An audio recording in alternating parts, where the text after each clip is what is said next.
Good afternoon and happy holiday weekend. I want to thank you all for being here. I am State Senator Tony Hwang. I represent all of Fairfield, part of Westport, Weston, Easton, Newtown, Sandy Hook. But I also serve as a former chairman of the Housing Committee and am the current ranking member in the Planning and Development Committee. The importance of that committee is it has cognizance over land use, zoning, and interactions with our municipalities. It also has significant impact in policy related to the Connecticut General Statute of Section 8-2.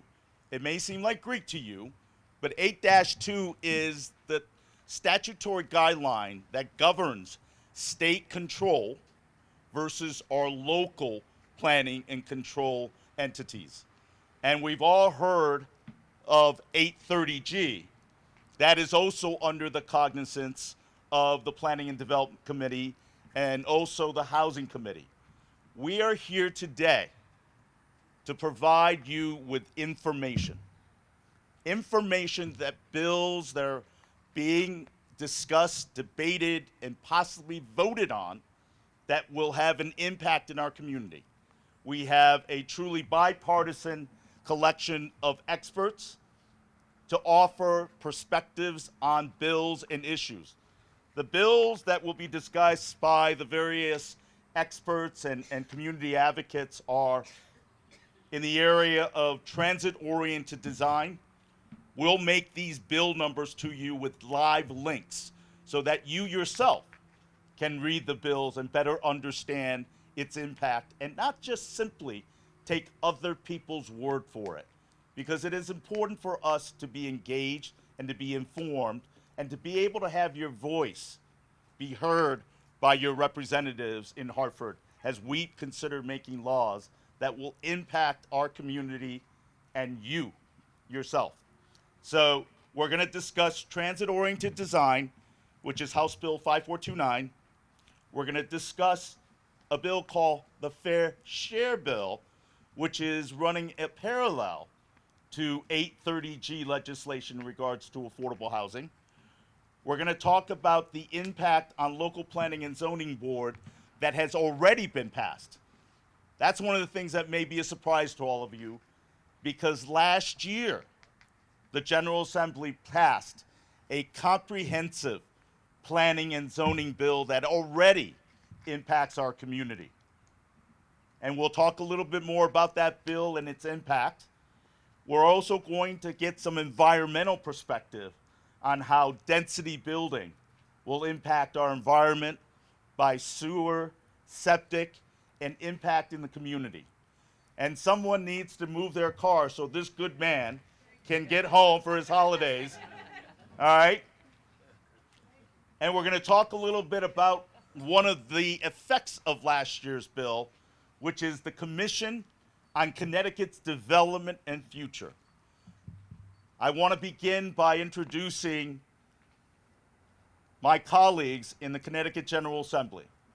An invitation was indeed extended to Representative Kristen McCarthy-Vahey and Representative Jennifer Leeper. Unfortunately, their schedule conflicted with us and could not join us, and I wanted to acknowledge them in their work in the General Assembly. But here we have, as our first speaker, Representative Kimberly Fiorello, who works and is a member of the Planning and Development Committee, and Representative Laura Devlin, Fairfield's very own state representative as well. So they will share with you the legislative process on how these bills were being considered, the public hearing process, but more importantly, their emphasis on transparency and accountability, which is the primary goal of this meeting, for us to be able to share information and make our representation appropriate and respectful of your wishes when we go up to Hartford. So Representative Fiorello, Representative Devlin. Thank you, Tony. Thank you so much. I will just share 3 words and expand on them, and hope to share with you what it's been like as a first-time legislator and reading these bills and understanding what they're trying to pass. But the words are relentless, ideological, and stewardship. So it has been relentless. In the first term, there were 10 to 13 bills that came out.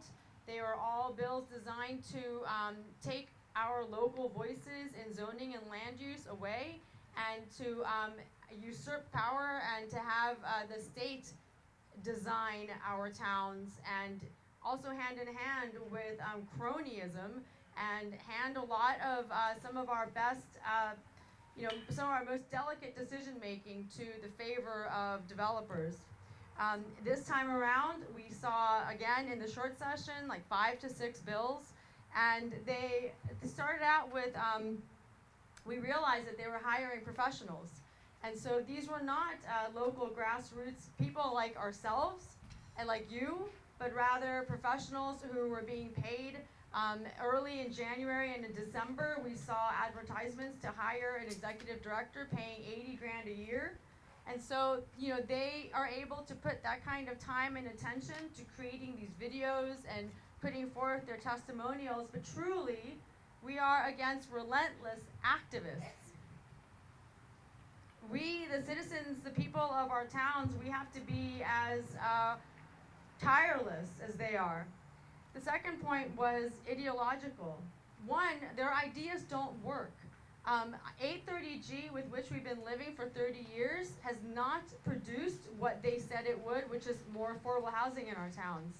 Aside from that, they want to keep pushing more of their ideas, and they're always centralized, more bureaucratic, not taking into consideration, the nuances of all of these towns. And if there's anything we understand about good government, it's you don't want a fast and big moving government. You want, small itty bitty laws, maybe 1 page, where all of us can understand what they're trying to pass. To this effort, in terms of their ideology, it also made it a wedge issue. We couldn't really discuss the topics of how to, fix things, how to make affordable housing more readily available. It became a topic about desegregating, that those of us who question it are racists, and that we purposefully are putting forward, laws that keep certain people out. And that really charged the conversation. And that effort continues. And then the last point is stewardship. We all care. How can a topic like zoning bring us all out together? Land use. It's so esoteric. But it is because this caring of our community is something that is natural and inherent. We want to be stewards of our sense of community, protect the history of our towns. We all know, as residents of Connecticut, we actually have a historic contribution to our country to protect buildings built in the 1700s, maybe even the 1600s if you're lucky to have one of those. But it's our job, and we love our state and our towns. We know the environment, the pressures on the infrastructure, protecting the water table, the watershed, and also tax pressure. We know what it's like to live in these towns. We know our neighbors, and we know how much more pressure we can take from the state to tax us and to put mandates that cost the residents of the towns. So it's been relentless on this committee.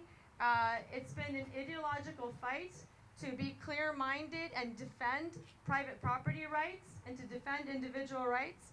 And we've been standing together with you, fellow stewards of our state, and it has made all the difference in pushing back on these overreaching zoning bills. So a lot of gratitude to all of you. Every town that we go to with these zoning rallies, it's brought forth another unique group of folks from each town. So thank you so much. Thank you.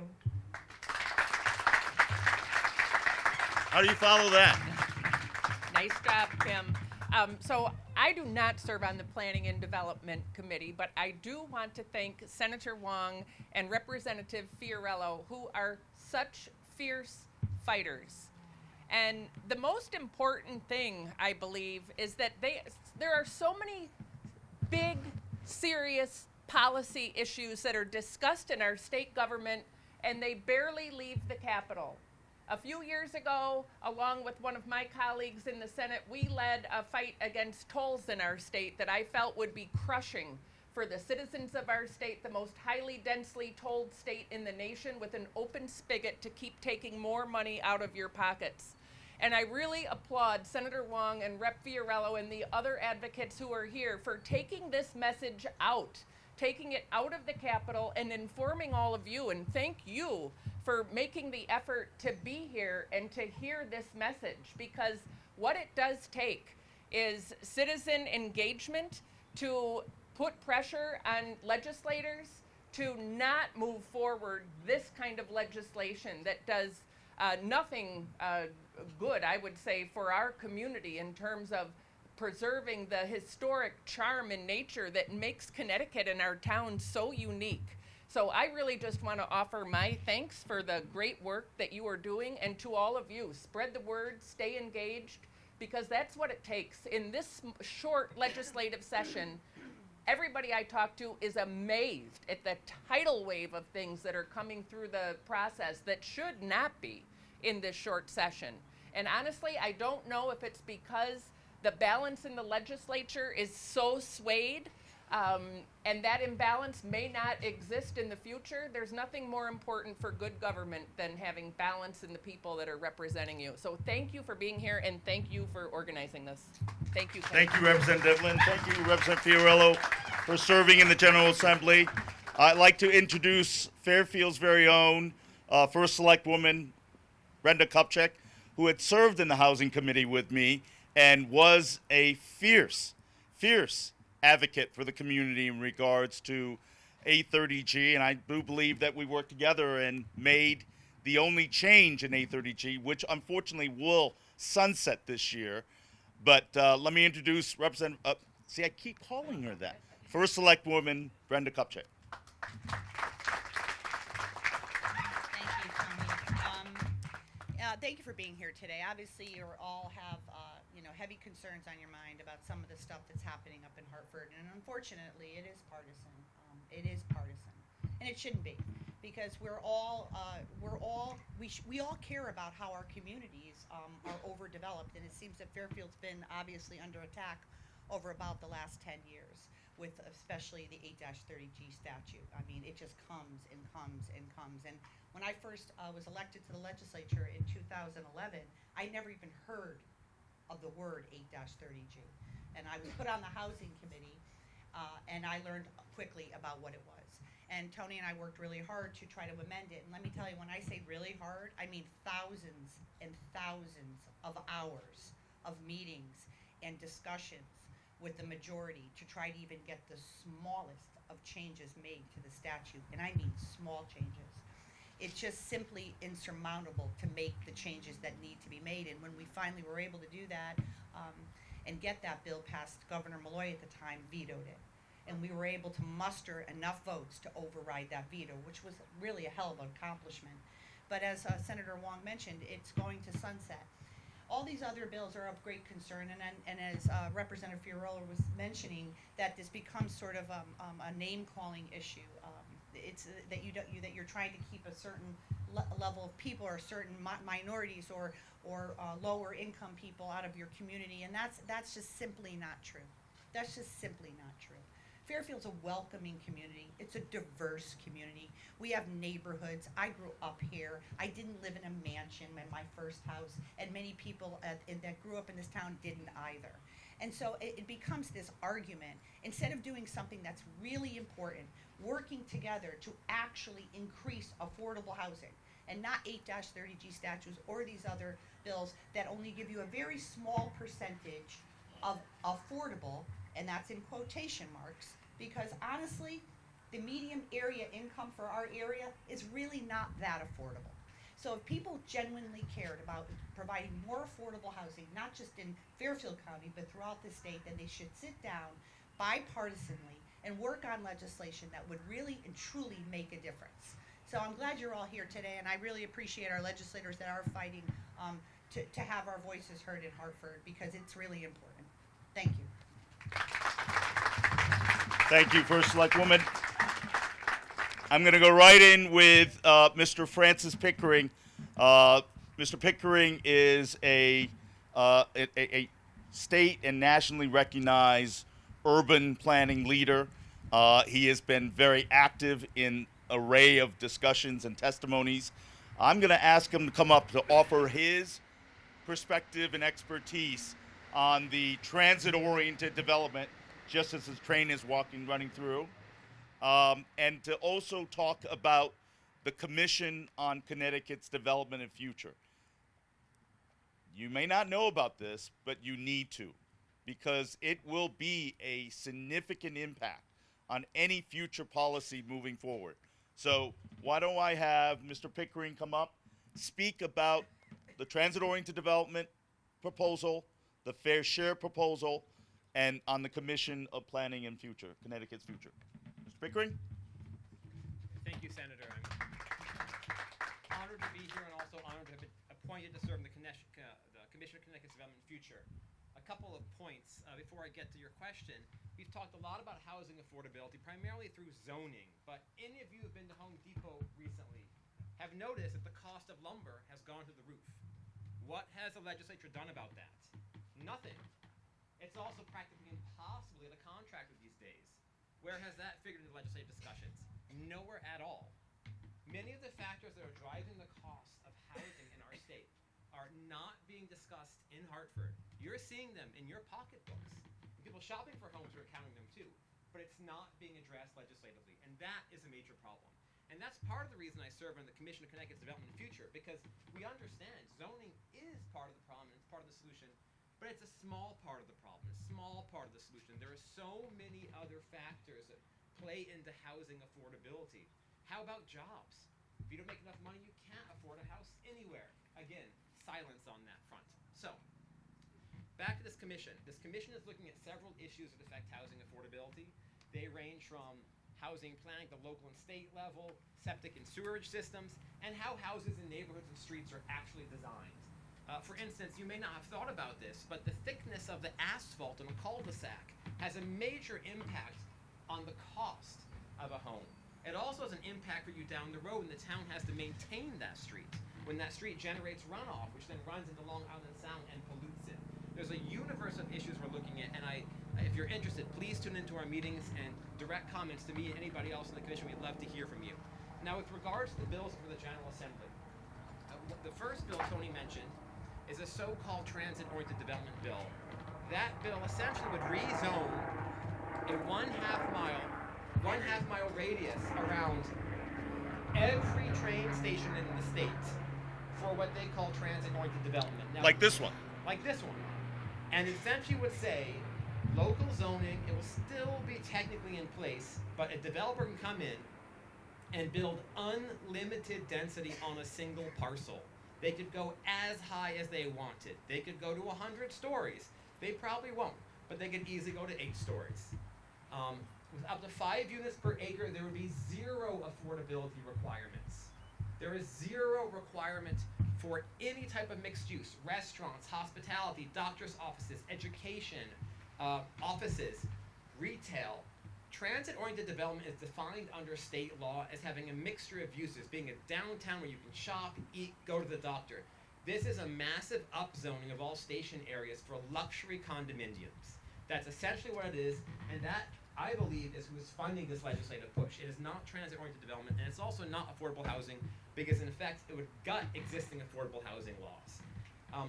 What I've heard is this bill will not move forward because it is not what it promises to be, and people are seeing through it. When it comes to fair share, now when we look at Connecticut, 8-30G is the Massachusetts, or so-called developer's remedy model, where when a developer sees that there's a shortage of affordable housing given certain statistics, they can seek judicial recourse to override local zoning. We're all familiar with that. There's another model out there in New Jersey called fair share. It's been litigated for about 40 years, incredibly expensive for municipalities.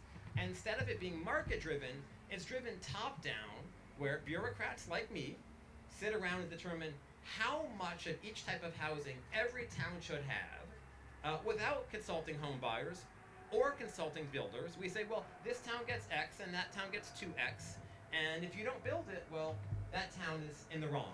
Now, we've seen towns in Connecticut that have had 0 building permits over a 6-7 year period. That's not because they're discriminatory, it's because there's no demand. Fair share doesn't consider that. So we have, I have submitted testimony against fair share, and in fact, it's one of many models. There are different models in Minneapolis and Washington and New Hampshire. There are many models all over the state. The bill before the General Assembly now would essentially commission a study to direct the state to implement fair share while leaving 8-30G in the books. So we'd have the New Jersey model running at the same time as the Massachusetts model and probably conflicting. I believe a better approach would be to take a step back and say, let's take a year off, let's look around the nation, look at all the models out there, and see what actually works rather than jumping to a conclusion. Were there any other bills, Tony? No, that's good. But I did pull some data points. But would you agree that under the Fair Share program, the formula would calculate a fair share of 2,015 new affordable apartments compared to the roughly 1,557 new affordable plan needed to meet the 10% cap of 830G. Fair share would jump up the requirement beyond 830G. That is quite a remarkable number. Now, It is, and if I may add on to that, what's interesting about fair share is this is the second go around this session. You can go back last year, look up Bill 6611 from 2021 legislative session, and that bill is actually what the fair share people, I believe, had in mind because that's what they introduced.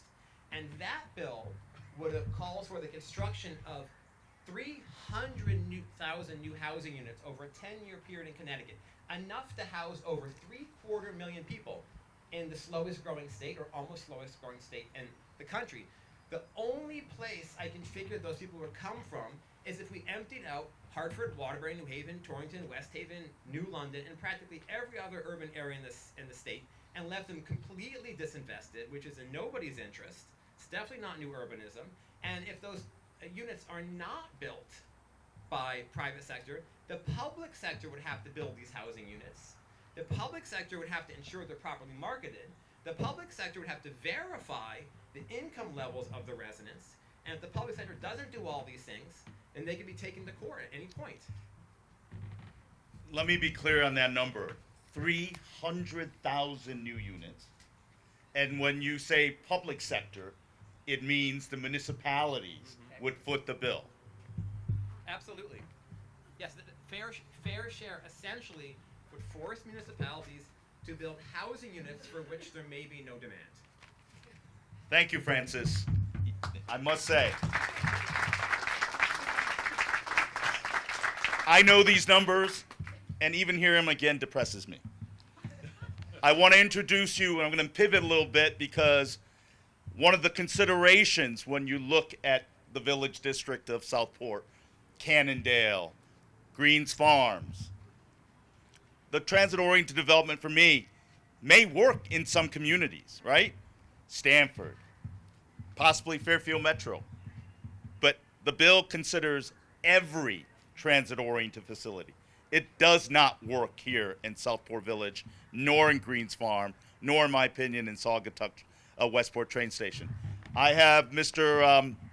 Mark Mandel, who is the executive director of the Westport Chamber of Commerce, but also one of the leaders of Save Westport, and he'll share with you his experience. And when I mean this program is bipartisan, Mark and I work closely together, Republican, Democrat. This is not a partisan issue. It is a local representation versus state control, and one size fits all. So, Mark Mandel. We have a good thing going. We do have a good thing. Hi. My name is Matthew Mandel, by the way. Oh, well, I'm sorry. Okay. It's the heat. It's vaudeville. Here we go. Thank you for having me. This is not about whether or not we should be making affordable housing. We should be. It's a matter of how are we going to do it. It's not about us against them. It's about we, us as a community, all the communities, 169 of them, working together to find the best way for each community to do it and make sure it's done correctly. Last year, they passed Public Act 2129, And that created the commission that they're talking about. And I sit on the Affordable Housing Committee of it. And we're working diligently to come up with the guidance on how each and every town should be creating affordable housing. Each of one of them is mandated to do it individually. And that's what we should be concentrating on.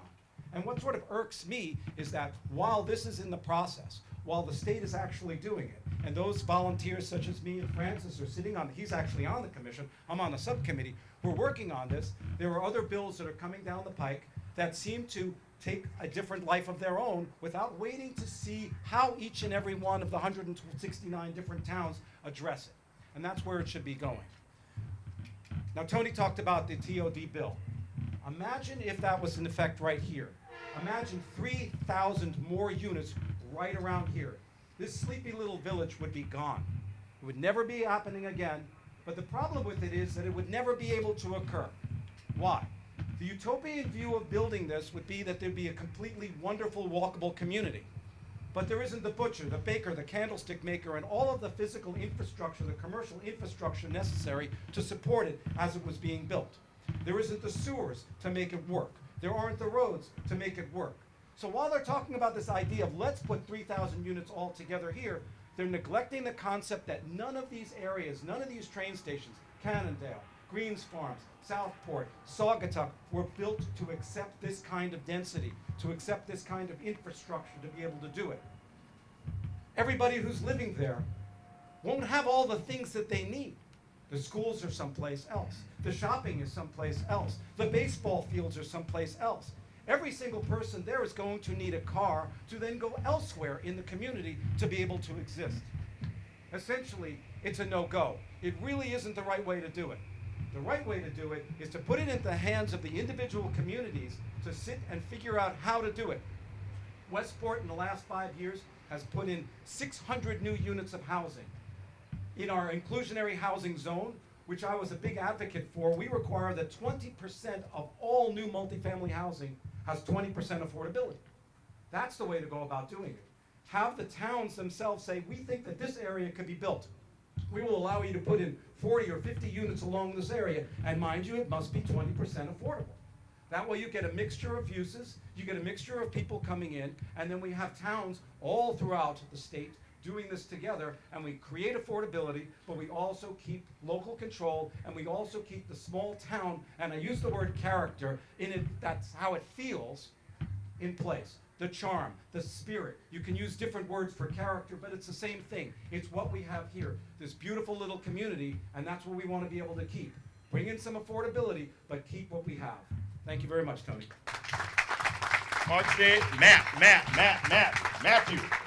Matthew, stay up here. We're going to bring up Carol Ann Curry, a compatriot of yours. But I wanted her to share a story that she has been living through for the past 18 months with a development initiative that's affecting her community. And I want to acknowledge Matt's support and relentless effort on this. But Carol Ann, why don't you come on up and share your story, because it's important, because you've done some tremendous work. Thank you, Senator. 18 years. Can- 18 years. Can you hear me? I'm not going to go too much louder than this. I'm a resident in a, yeah, but not too far because I might. I'm right here, right behind you. All right, thank you. I'm a resident in a community called Old Saugatuck. It was formed by generations of Irish and Italian that came over to build the railroad in the 1800s. Fast forward, second generational families from this neighborhood built I-95 through Saugatuck. The construction of the train station didn't affect or displace too many families, but the construction of I-95 displaced many families. There were some people in Saugatuck who had land that was swampland, but they offered it up as a place where some of the families could be relocated. In doing so, they had each of the families do a deed restriction so that only single-family houses could be built in this wetland area. There was a fill-in. Everybody signed that agreement because they so much wanted to live in the area. Fast forward, having lived there 33, 34 years and telling you that the first 15 years were wonderful. The next 19 years started for us in 2003 when we heard about a developer coming onto this street of middle income, low income, single family houses. At the time, some were 250,000, 300,000, and he began offering selling prices of 900,000 to these people. He figured he had it made. He was going to buy X number of houses and then go and propose his building to the planning and zoning. The only thing was, when he went to planning and zoning, it turned out he didn't have a sewer on that street. The whole street had been constructed on a septic tank system. It was called a Zone B, which means only 6,000 square feet, but most of us, including where I live, our property had close to an acre to accommodate the septic tank systems, all right? So Felix Charney, the developer who doesn't love me and I don't love him, began his process. The very first presentation he did in 2003 was for 55 units. The planning and zoning said, no, Felix, that's too dense. Those are wetlands. You can't do it. Every single year from that point forward, Felix would rewrite the application, resubmit the application, and get a unanimous denial of the application. Okay. In 2021, Felix's attorney, Tim Hollister, who doesn't like me and I don't like him, decided that he would tell our town attorney that he had 5 lawsuits going against the town. I believe so. I've got 5 lawsuits. Our town attorney said to our boards and commission, settle. We did not know because it was during COVID time. There were Zoom meetings. We didn't know. Matt and I found out about it in the last minute. And the Planning and Zoning Commission voted to support the town attorney's wishes. We took it to the RTM. The full RTM, except 2 or 3, voted to accommodate the town attorney's wishes. Now, I can tell you that I really don't like the town attorney. I don't know how he feels about me, but I think that it was quite unfair what he did. Someone told me during the course of that anxiety that why don't we check and see if there were any deeds on those properties? And I went immediately to the town clerk's office and said, what's a deed? All right? And they took me to the address where I live, and they showed me exactly what a deed was. When it initially began, if there were subsequent buyers or something like that. And the town clerk, that's how helpful the Westport commissions and agencies have always been, showed me the deed restriction on our property. Then, like a little kid, I'm going through all, 15 days later, I got them all. I got all the deeds, and we knew the town wasn't going to help us anymore. We had suggestions that maybe a good attorney could help us. We're not having the material wealth of Westport, but someone did pay the retainer fee for us. We have our attorney. The attorney looked at those single-family restrictions, and 19 years later, we're still in the game. All right? All right. The only last thing that I want to tell you is that all of the things in the 8-30G, you might think they were originally intended to do good and to diversify our community. Well, I will tell you, in Saugatuck, we have close to 9 different ethnic representations. We've got sliding scale of economic representations. We've got culture that we've exchanged many, many times. It's a diverse neighborhood. And Section 8 is part of 8-33, and supportive housing still in our neighborhood is part of 8-33. What I think the deal is, the deadline, thank you, the 8-30G statute says you go back to 1990. Anything before that does not count. Now, I want to know about all the houses and structures that were built from, when did Connecticut be chartered? 1788? Okay, from 1788 to 1989. That's a hell of a lot of houses. Many of them could have been resourced and repurposed for affordable and diverse housing. But it ain't so. It isn't happening. And I'm going to ask maybe some of our legislators if they want to propose that. And I also want to say Senator Hwang and former Senator Boucher were tremendously helpful in all the time we were fighting this. Matt Mandel is my savior, all right? I have nothing to say but thank you to these people. We're still in it. Thank all you, right? Carol Ann. Thank you, Tony. Carol Ann, if I may ask one question. How many houses, single-family homes, are there right now? 64. 64? 64. And how many is Mr. Chalmers looking to propose to build? All of them. He's on. No, how many phase one. units is he looking to build? Oh. Started with 187, and the settlement gave him 157. Density. Yes. But Sorry. Matt, you have a closing? Yeah, quickly. All right. Carol Ann? The old Yeah. Saugatuck neighborhood Thank is you. a natural, affordable neighborhood. And that's where the developers will first come to prey.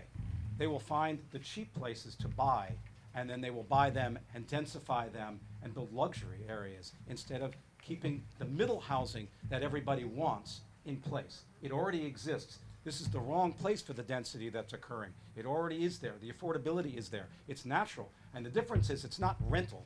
These people have bought these places, and they will gain value with them as it moves forward.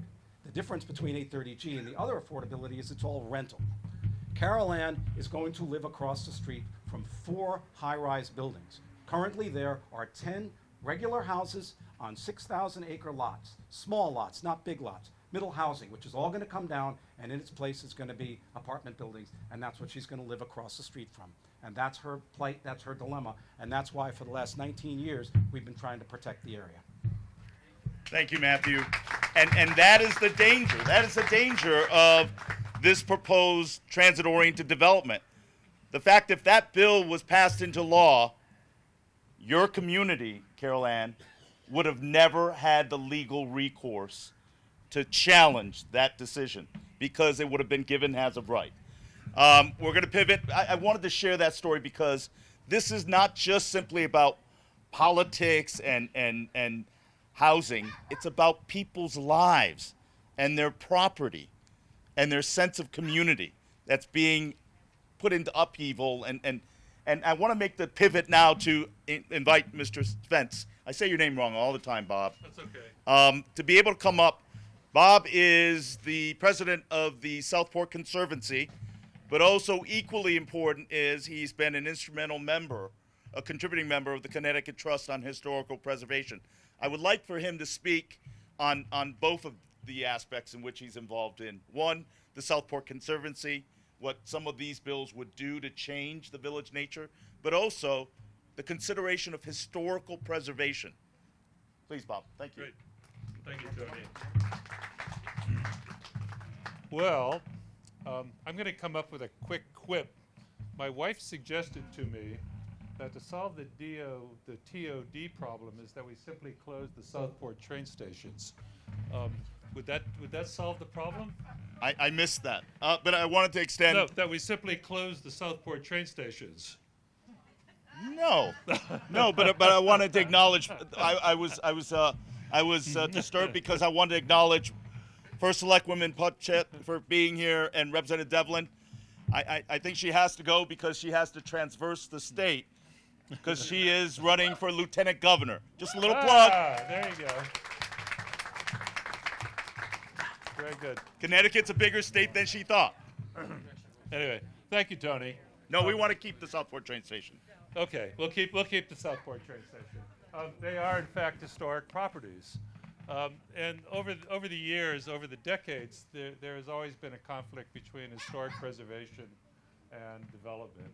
And in recent times, that tension between preservation and development has taken on a whole new level of anxiety, and it's fraught with all these signs of people sort of forgetting that our culture, our history needs to be preserved, not only for us, but for future generations.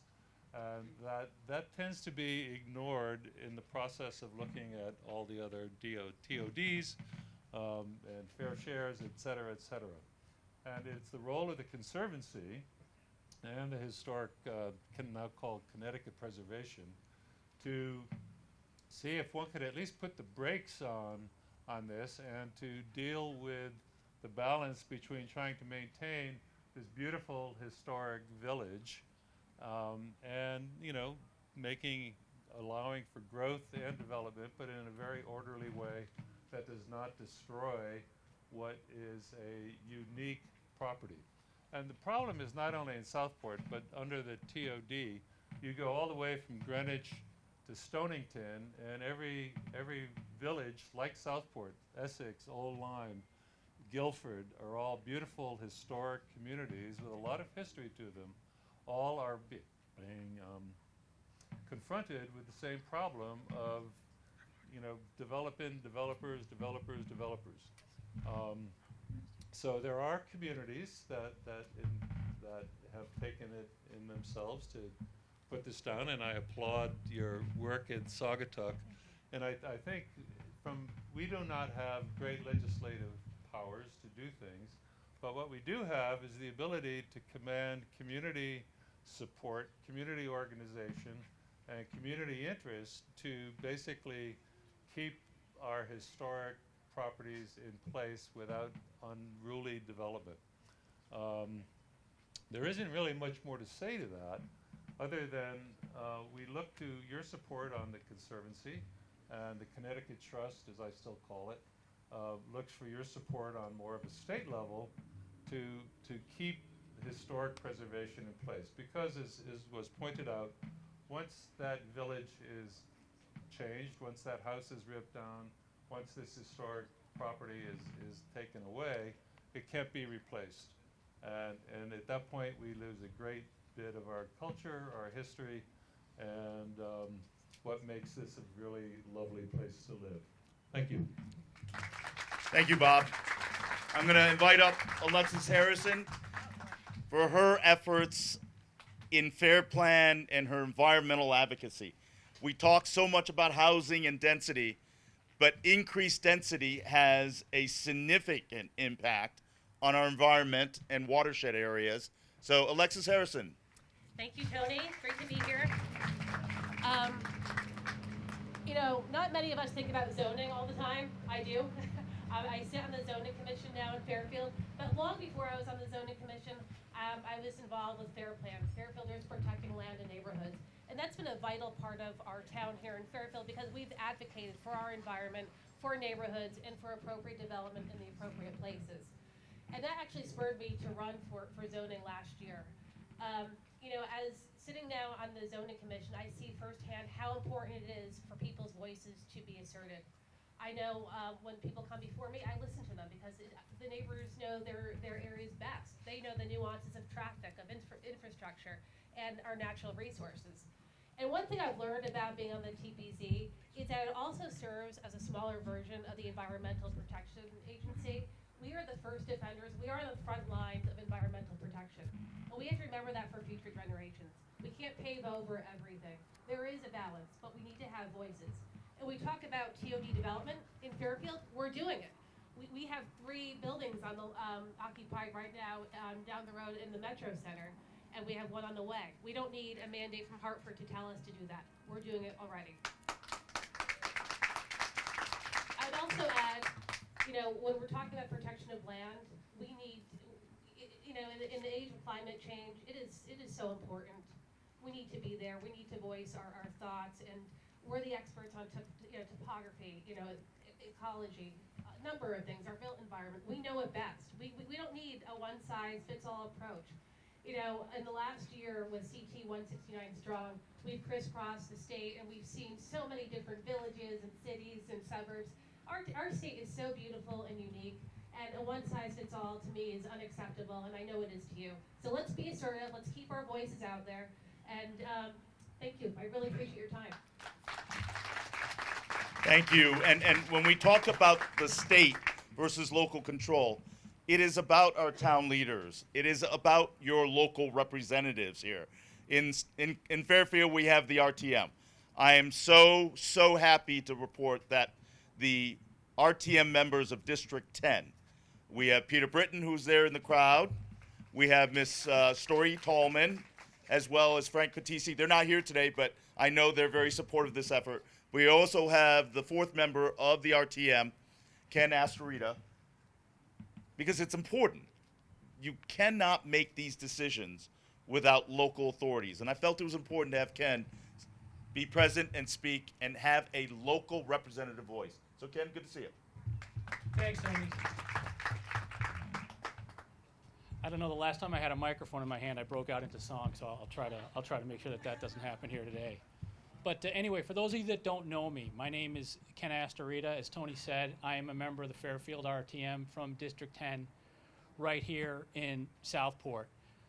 When you speak towards the end, sometimes there's not a lot of new things that you can add. So what I'd like to try to do is maybe just take it and just talk about a little bit higher level, because Tony and some others have talked very eloquently about the implications of these bills. But what concerns me is the continued encroachment of large central government bureaucracies, whether in Hartford or Washington, on the rights, prerogatives, but most importantly, the common sense of our local communities. Now, let me just get a quick show of hands here.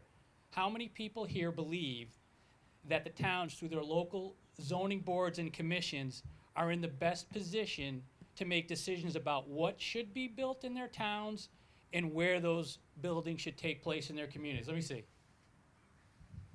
Yep, that's You're in the right crowd. Yeah, that's kind of what I figured. That was a pretty good gamble. So, it's one thing for legislators in Hartford to set the state's affordable housing goals, but let each town and community determine for itself what's the best way to achieve those goals. Large developments clustered around train stations may make sense in some towns, but certainly not here in Southport. Do a town's residents and taxpayers no longer have a say in how their town is developed, especially residents who've lived their whole lives and dedicated their lives to some of these communities? Well, they won't if some of these bills are passed. Now, we've seen an ever-accelerating trend in recent years towards centralized and, in some cases, arbitrary governmental decision-making. The time for that to stop is now.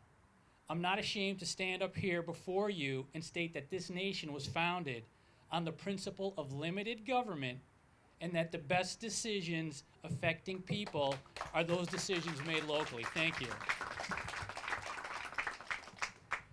By coming today, you are sending a message to the state government in Hartford that the time has come to stop dictating the affairs of Connecticut's local communities. Let the elected representatives in our local communities who know best make the decisions for those communities. Thank you. Thank you, Tony. Well done. Thank you, Ken. We're here in Southport, and the audience is from around this area. But the laws we're considering affects every community.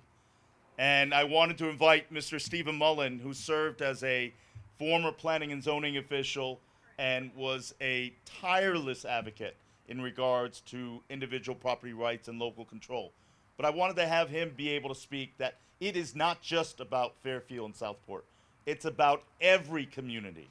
And it's not just about suburbs, but it's about our cities. It's about our rural areas. It's about every community. So welcome, Stephen. Thank you very much. All right, I do have to make one correction. Unless I've been dismissed and I don't know about it, I'm currently the planning and zoning commissioner in the city of West Haven. There you go. So, And this position I've held this year marks 16 years planning and zoning. And I look back in old pictures, and I was a lot younger looking back then. You're And, still tall, though. Yeah, I'm still tall, yeah. But definitely I've grown in many ways in the past 16 years. First of all, I can't not be in the town of Fairfield and not give what you in the Senate and the House call the point of personal privilege. I can't be here without acknowledging Senator Boucher.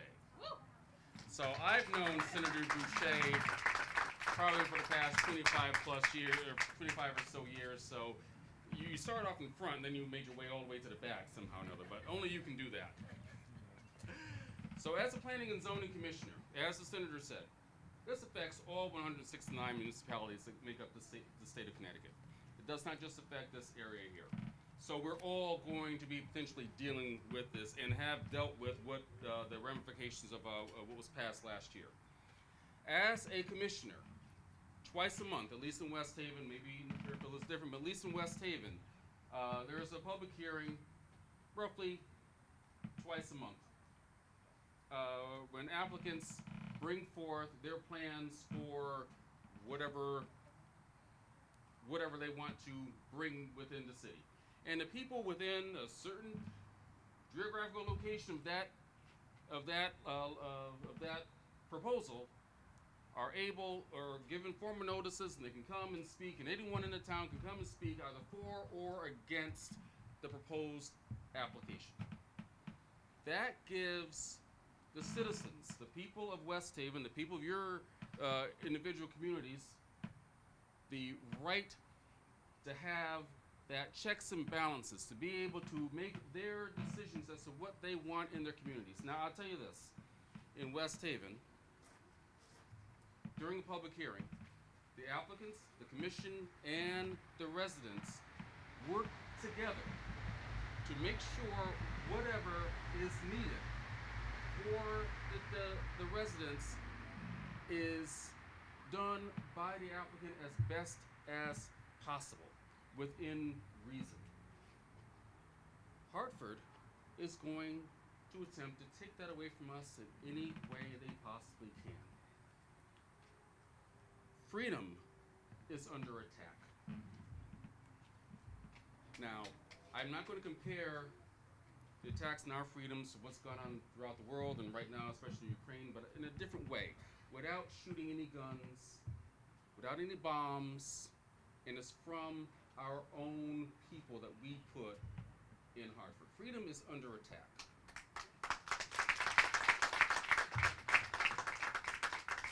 And it's a slow attack. It's a gradual attack. It's an attack that is so gradual that unless you wake up and your friends and neighbors wake up, in a few years they're going to wake up and wonder, gee, what happened? And by that time that happens, it's going to be too late. Hartford is making an attempt to abuse its power over the people of the state of Connecticut and over our individual municipalities. And it is up to you to stop it. Now, this is a great turnout. It could be better and it could be worse. And let's face it. Well, it's a little cloudy now, but about 20 minutes ago, it was beautiful and sunny. We're approaching a holiday weekend. For those of the Christian faith, it is Maundy Thursday. For those of the Jewish faith, it is the eve of Passover. And a beautiful late afternoon, early evening, and you're here talking about zoning. That means you are concerned enough about this community and how what goes on in Hartford directly affects you. And your job now is to contact those state representatives and those senators who are not here, who represent you, and to make sure that they go against this. That is your job. That is my call to action to you, is to contact in any way, shape, or form your respective representatives. And let's face it, unless they're not seeking re-election, everyone is up for re-election this year. And so they better pay attention to you more now than ever, because a lot is going to be changing this year. So I've given you your job. Now do it. Thank you, Senator.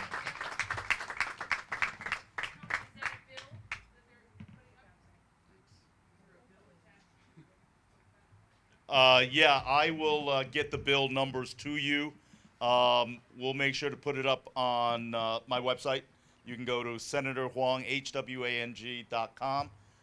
Give me this holiday weekend. We'll get it up there, and you can sign up. We'll give you updates. I want to close by simply saying thank you all for being here. And Stephen is right. On a holiday weekend, the start of a holiday weekend, for all of you to be here, it shows that this is an important matter of concern. And we're not taking a partisan divide. It's important to know that. We're talking about issues that's representing people, people's lives, people's homes, people's communities.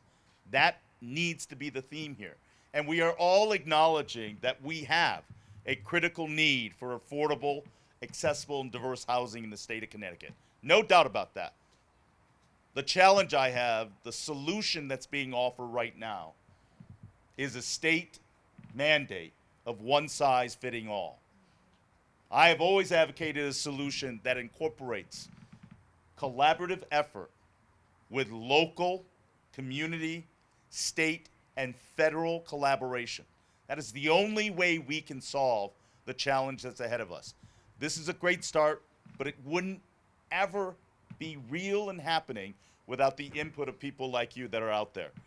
Before I go, I want to do 2 quick shout outs for communities in our area that are confronting the real challenge impacting their communities. And that is Save Our Saugatuck.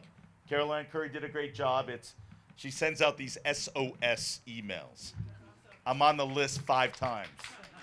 All right, so you can go save old Saugatuck. But I also want to acknowledge Walt Shaw, who has led the Old Post Road community, and they've had the challenge. And they just had a recent decision by Planning and Zoning overruled by the court.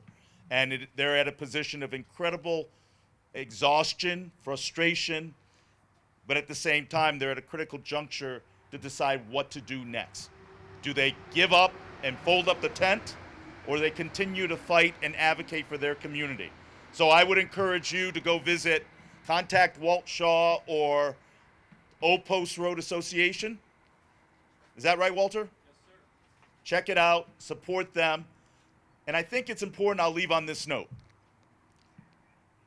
You have Save Our Saugatuck, Old Post Road, developments that you hear from other people. You need to realize any one of our communities could be next. And if you hear about some of these bills, what's incredible to me, and we were able to defeat the transit-oriented development bill this session because of advocates and voices from people like you. But a bill is never dead. It's like Jason on Friday the 13th. Trust me, unless May 4th happens at the end of session, any bill could be resurrected. So it is important for you to be engaged. The purpose of this informational rally is to give you context and not just simply the political posturing of one way versus the other.